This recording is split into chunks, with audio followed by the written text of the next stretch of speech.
think you should probably host.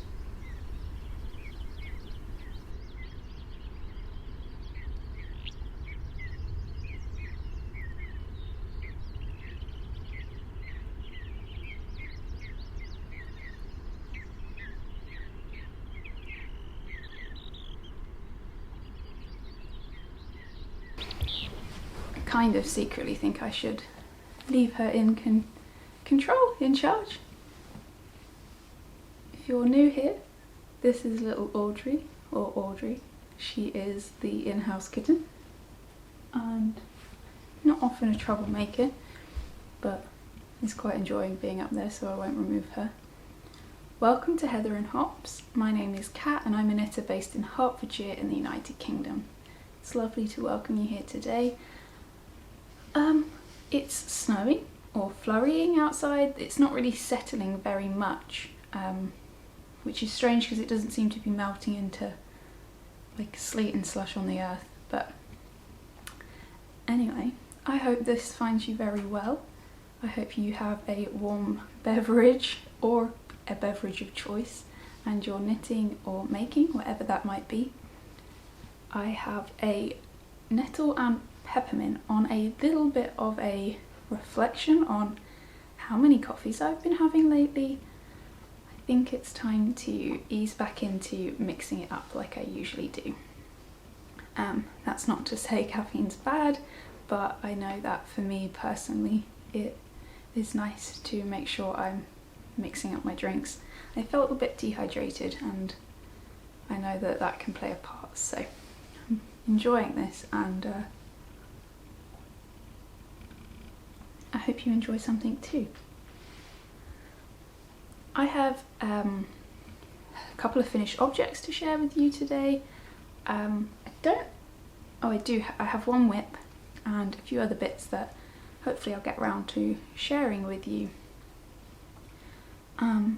First up is a project that meant quite a lot to me, and that's for various reasons. It was one of the first ones of the year that kind of brought me back to old habits almost. I used Shropshire DK by Pye, and Pye is a really lovely little company. If you order from them you get a little poem or a bit of writing on the back, and that always brings me a bit of joy. And I had been asking for recommendations on DK weight patterns for quite some time, and while there are many beautiful ones, sitting in line with kind of how I want to knit going forward, being quite intentional and adding to my wardrobe only what I know I'm going to love, such as this. Today I'm wearing my Eastwind jacket, which is a pattern by Emily Foden, who did the Knit Swap Out winter book, which I have gone on about quite a lot, unintentionally, but it's just beautiful, so it often comes up.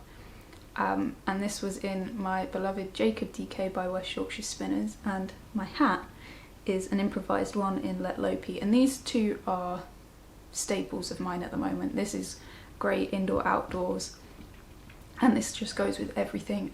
In fact, I'm not convinced that I definitely haven't brushed my hair. I don't know that, no, I haven't put it up again since I slept last night. But things that, you know, are really practical for me personally, while also being enjoyable to knit and continuing to learn for my sort of 6-year journey, in which the first 3 years, so up until about October this year, I will be just honing in my knitting skills, and then for the further 3 years I will be sort of travelling around the world vicariously through new and old knitting techniques from various places, essentially being like a journeyman, or being part of a knitting guild, and then after that I will do some so-called masterpieces, which is kind of terrifying but kind of really exciting. So this was really enjoyable to knit, and I'm not sure it was just the combination of the pattern and the yarn, or I think it was. I spoke about the cast on and things previously. I went down a needle size for this, the cast on, and then the rest was all on recommended needles. So this is a cable pattern yoke, but uses no purl stitches. So if you're new to knitting or want to learn to do cables, this is a great sort of entryway into doing it. I love the sleeves too, and the hem on the jumper also has the same. I did knit the cropped version, or slightly cropped, it's called semi-cropped, as recommended, and I'm really happy with the length. I'm surprised I don't often tuck things in terms of jumpers. I quite like a sort of boxy or even slightly more fitted, but that would sit on my waistline or thereabouts. My trousers don't sit very on my waist, they're a bit lower. So I don't often tuck things in, but this looks really nice, sort of with is it a French tuck? And that kind of surprised me. That's not how I imagined wearing it, but both with and without I thought was quite nice. I'll try and put in some footage.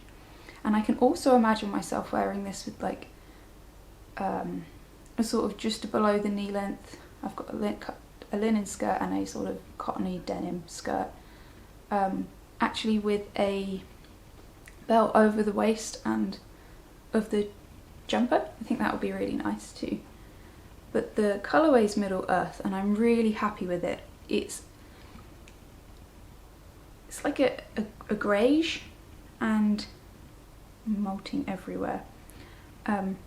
Slightly darker than a traditional sort of cream or beige, and that speaks to me because as much as I enjoy wearing lighter colours every now and then, I am a klutz in a big way and I'm quite hard on my clothing, so I think this is quite a sensible choice for me.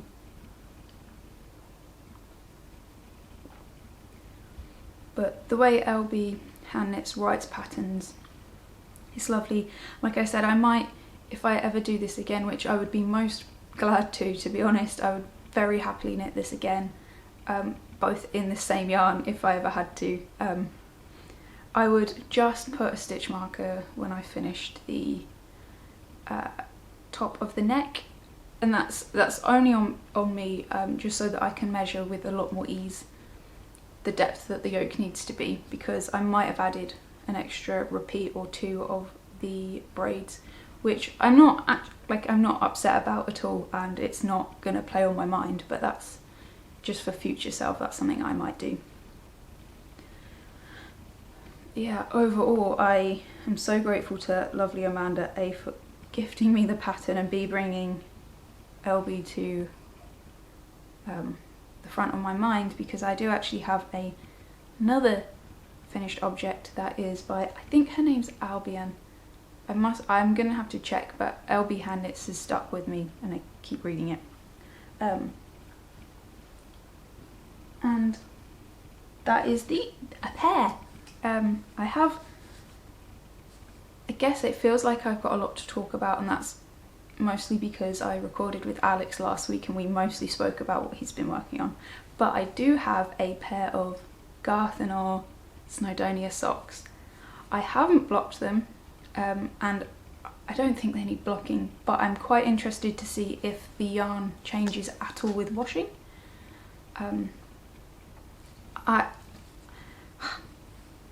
So let's talk about this quickly first. So Garthenor is a company that I've known about for a while and I've always wanted to try and knit with, through very kind support from viewers. I don't like the word viewers particularly, just like our community, because it's definitely a conversation, but through Ko-Fi I was able to purchase this yarn, and with it we were also able to plant 2 trees, which I think is really cool. Garthenor will plant a tree for, I think it's every skein bought. Now I had to purchase a second skein and I kind of anticipated that, but also I was tempted to just do shorties and call it a day, but really the nature of these socks, shorties wouldn't have worked. So thank you Ko-Fi supporters, we have gifted or planted 2 trees. The yarn is organic and it is a family run company really. I think it's Sally and Johnny, and mum and son pair. Johnny does all of the design, which I think is stunning, and he had the idea to add a yarn loop. I think that's really cool, so that you can add a little bit of yarn so you know what the colourway actually looks like. I just think that's a really nice way of storing it. So this is the sock yarn. I might insert some of the... I'll put in some footage that I've already got of this up close. But it's lovely. It is 62.5% Romney and 37.5% Hebridean. Part of also when you get their orders, they do a little display as to where it came from in the country, which I think is, again, just a really nice touch. Provenance and, you know, climate positive company. From what I understand, they actually get, I'm not necessarily sure if it's on sock yarns, but on a lot of the marled yarns, so at least the 4-ply, they marl it themselves once they've received it from the mill, which is just kind of cool to me. It's like another step that they do themselves because they want to experiment and to continue growing. I've talked a lot about Garthnor now, I kind of hadn't anticipated, but yeah, this has come out really nice. So the sock pattern I did is a new to me sock pattern, and this was also by LB Hand Knits, and it is the integrated heel, basic sock with integrated heel, and I finally did toe up socks, and I converted from deep mini circulars, which have been my sock knitting of choice, to DPNs, and I usually start up here, and I actually enjoy and will stick to doing toe up, and I think that that's for a few reasons.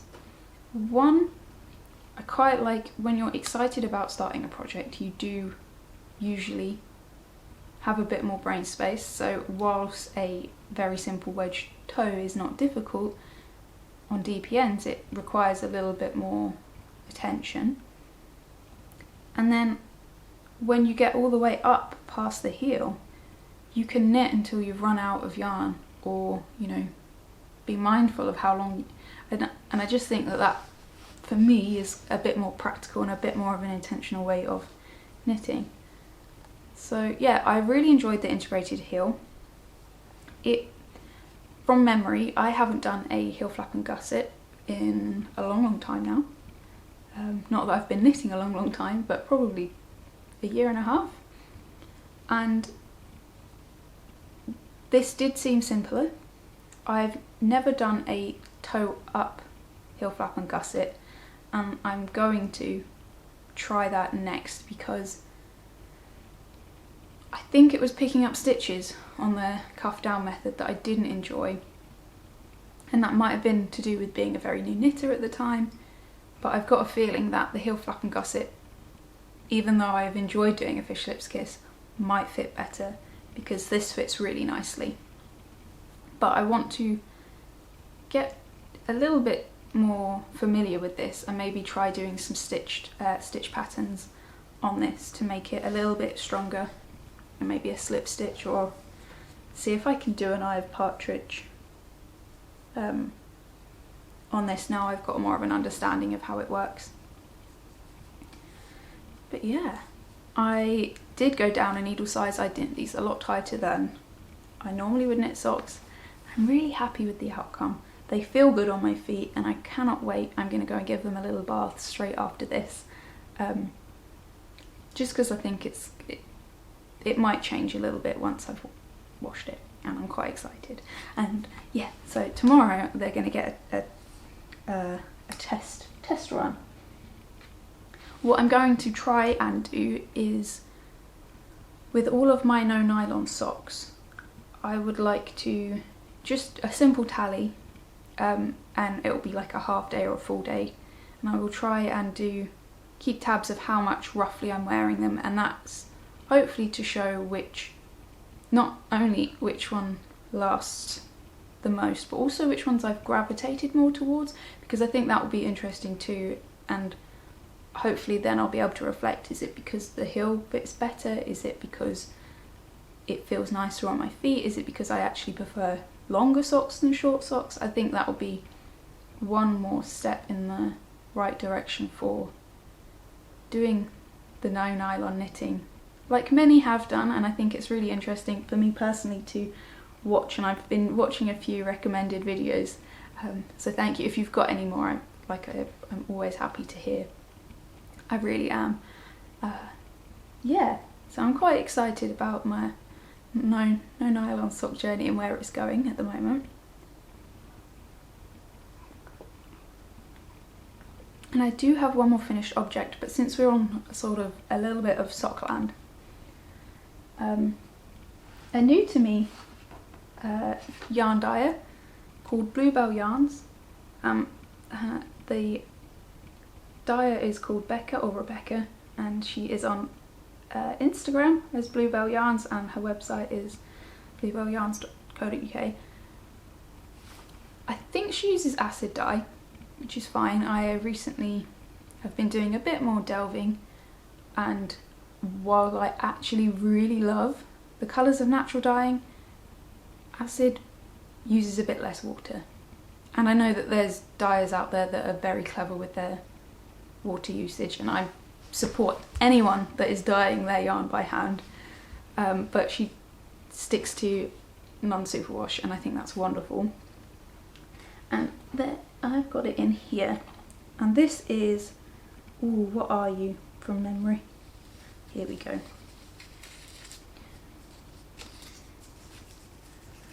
So this is the first one, and this is the second one. So these are like a green and mint colour, and I think that's what lovely Rebecca's named them. And it is a 4-ply, 50% Falkland Corriedale and 50% British Merino. Merino? Mohair. That's why it's mohair, Corriedale and mohair blend, and 400 meters per 100 grams. And it's so soft. I could wear a cowl, scarf, hat in this very easily.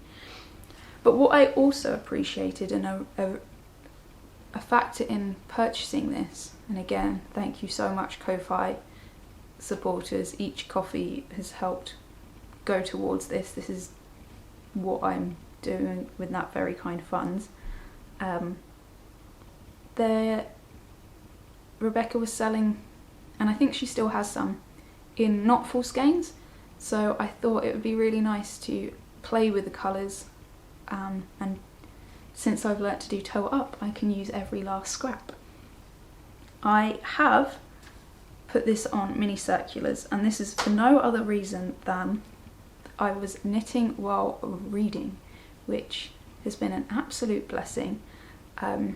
And whilst I would like to put it back on DPNs, and I think I'll be fine to now, just while I was getting into the hang of knitting and reading at the same time, I wanted something slightly more familiar. So I'm helixing. I've done a simple wedge toe, and I might have to go to a rounded toe or a slightly more interesting toe for my next pair of socks. But I'm just alternating every round using the helix method, so slipping 3 stitches, dropping the yarn, slipping 3 stitches and picking up the previous yarn as I go round. And yeah, it feels so nice. A stark difference, I've got to say, to this, and that's not to say that this is bad. This feels like wool to me. This is comforting. This is coming back full circle. This, I feel like, if you are more used to superwash and nylon, as long as you're okay, I mean, even if you're not okay with mohair, maybe. I'm not going to say that. I said it, but yeah, if you are okay with this is more familiar, and if you're perhaps trying to encourage family members or friends to step away from nylon, this might be a really good in-between versus this quite toothy yarn. The colours are beautiful, the halo is lovely, and I've been quite drawn to this sort of minty duck egg colour with these dark greys. I'm not sure why. But also, while I was here, with the skein, it's so delicate. I'll have to probably take a little close-up of this. But the little bluebell stitch markers are so nice, and I've got to say, they're really lightweight. If you struggle, now they are probably my favourite. My Time Weaver ones, they're a bit heavier, and there is definitely weight to them, whereas these ones that Rebecca sells have next to no weight. So if you are the sort of person that maybe struggles with these, I would maybe recommend having a look at this style of stitch marker. So I haven't done very much on this, but I am excited to, and now I have finished one big project. I should show you this. This was made by my lovely friend Georgia. She dyed it using madder, I believed. But now I've finished a slightly more urgent and big project. This might see a little more action. And then, while I'm just talking about socks, this was sent to me by lovely Laura. Laura, hi, you are amazing. I really appreciate this. It is superwash, which again I didn't realise, to be honest, but the colour is beautiful, and I think you can understand this is like right up my street when it comes to colouring. And do you know what? I'll get a close-up. Hopefully you'll be watching a close-up, not me doing this. But this is onion knit yarn, and it's a little bit heavier, I think. So it's more like a sport weight. And I think this will be a really fun pair of socks. Personally, I really want to try making nettle fibre myself, coming up very soon when the weather turns and the nettles start to really grow up again. But to knit a pair of socks using nettle instead of nylon is really exciting to me. Strength from the nettles, sock yarn in natural fibres, 70% wool and 30% nettle fibre. And this feels good. Like, I'd say it's somewhere between a traditional Blue-Faced Leicester or Chester Wool Company merino nylon.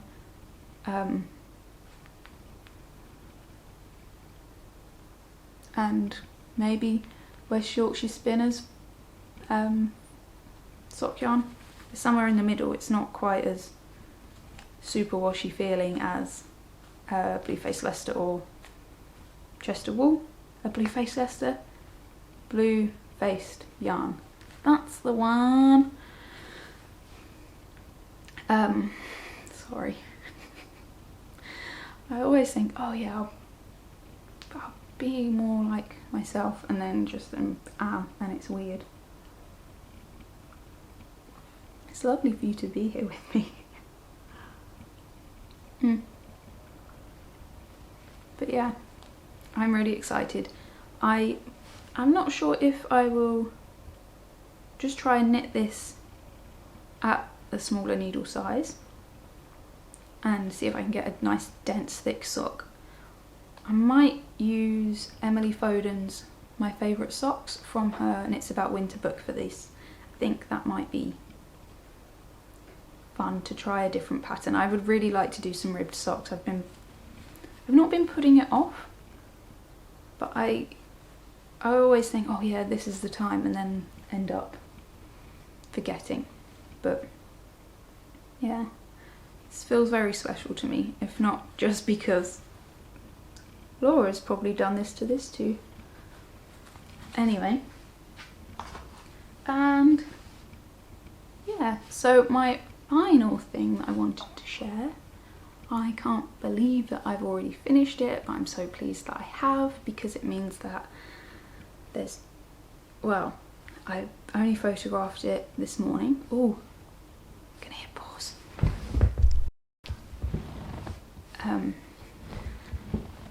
I'm hoping that I've done it a little bit of justice, because the light has been questionable and I really want to evoke the feeling of spring, so I will probably use these for now, and then when I start to see the buds popping up, the bulb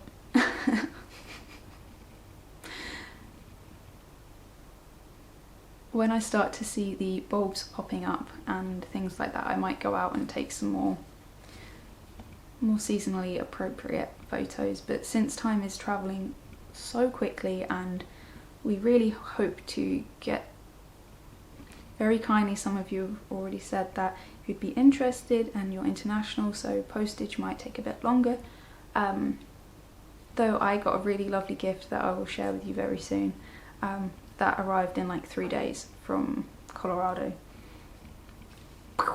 So I hope I've done it justice, and I have finished my Whistle Bear version.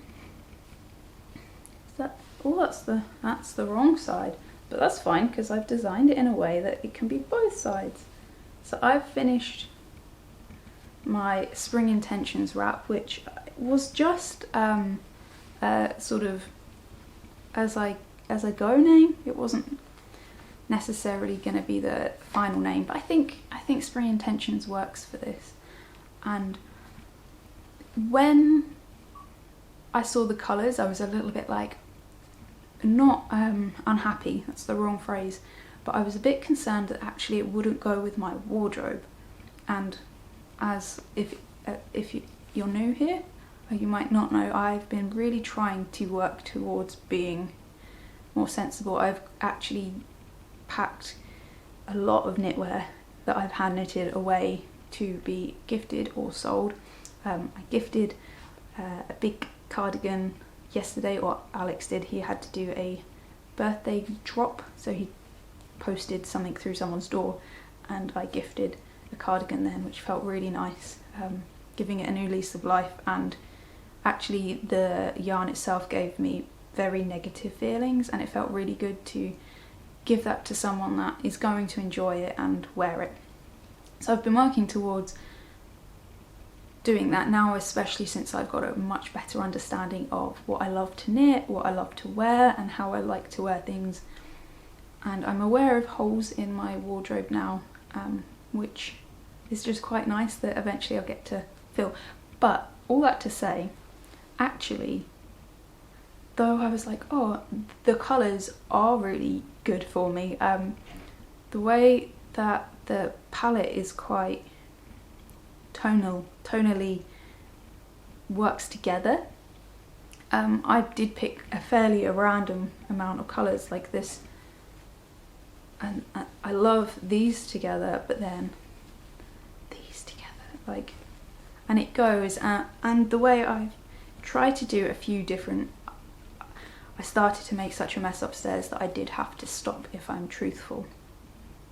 But I did try and put a few outfits together that shows you how it can be like significantly different just through how you wear it. Even I've got like a bright purple coat that I don't wear very much anymore, so I might have to gift it, but that was a £2 charity shop buy.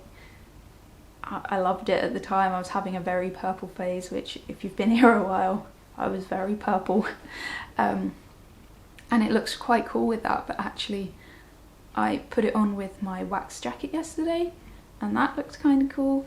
It goes great with this, and I've got to say I might leave this on. I think it's only 15 degrees in the house today, so I'm probably going to keep this on. But it's quite interesting how, even though when I saw it compared to my other one, which I've actually got here, which is much more natural, neutral, these are colours that I dyed myself, I really love this. This means quite a lot to me from where it is. But just choosing different colours makes such a big difference with this, and I just think it's really cool to see. Sorry, I'm sort of waffling about it, but I think while I didn't think this was going to blend with my wardrobe, it really does, which is cool. And especially with, I think, spring being on the way, I'm going to wear this.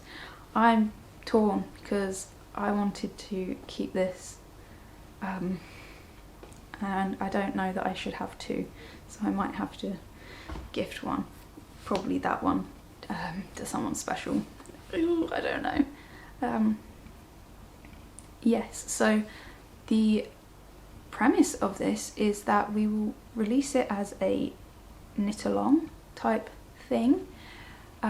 Kits will be available maybe by the end of the week.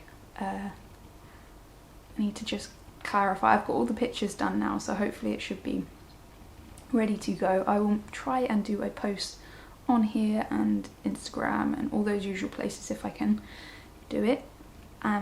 But what will happen is I will sell just the pattern and also have the option for little bag that will remind you to knit intentionally. And Alice of Whistlebear, which is what this is knit in, Cheviot Marsh 4-ply, will have kits. So with the kits, rather than us setting colours, the idea is that you can choose your own, so you can make it to fit your wardrobe. Alice and Tess have been winding yarn, bless them, and Alice will also have the pattern in the kit and the bag. So the bag and the pattern will essentially be free with the price of the yarn, but Alice will still be paying me for the pattern and will cover the cost of the bag. And I think it's lovely to know that we can work together and she's still supporting me. But the yarn itself is lovely. It's Lambswool,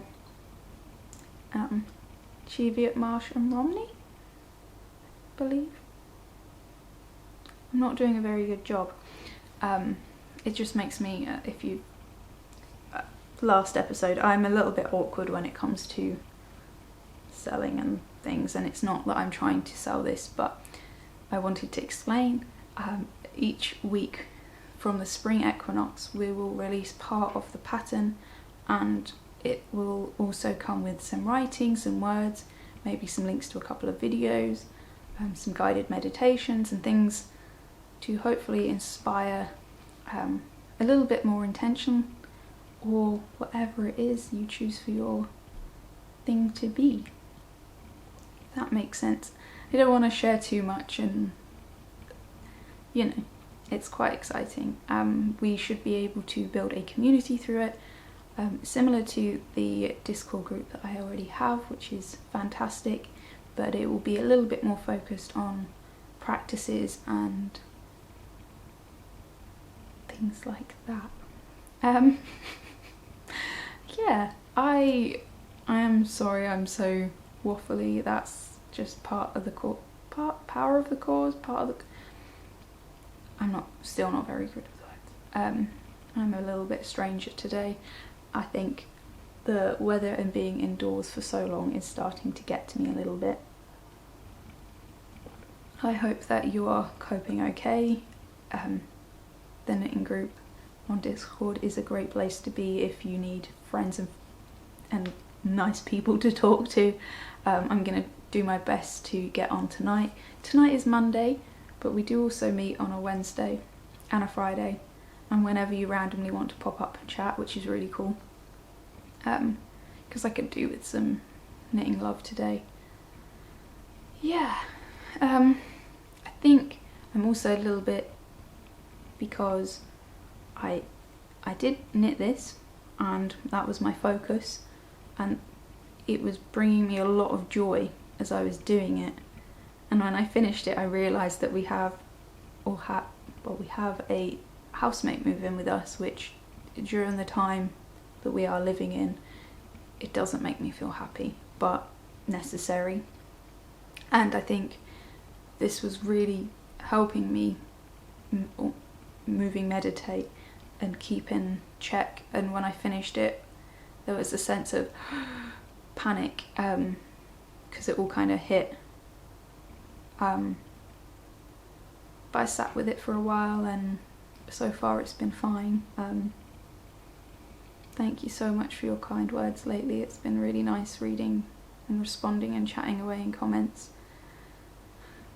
I'm gonna stop waffling now, and I will hope to see you again very soon. Don't forget to take care of one another. Reach out if you need to. I've got a very open inbox. I do my best to reply. A few people lately have said, I don't know, been slightly sad, like, oh, I don't mean to disturb you, but honestly, you're never disturbing me. If you've got a question or a recommendation for a pattern or a question on something, I'm always happy to try and answer them. I will take time off looking at Instagram or responding to comments, and then I'll come back to them, and I literally do respond to every single one that I see, and that brings me a lot of joy. So please don't ever apologise for messaging me. It's really nice to read and respond. So with that, love yourself, love your friends, and take some time for yourself, whatever that might be. Knitting, spinning, blending some tea, drying some herbs, sitting outside in the snow. And I hope to see you again very soon.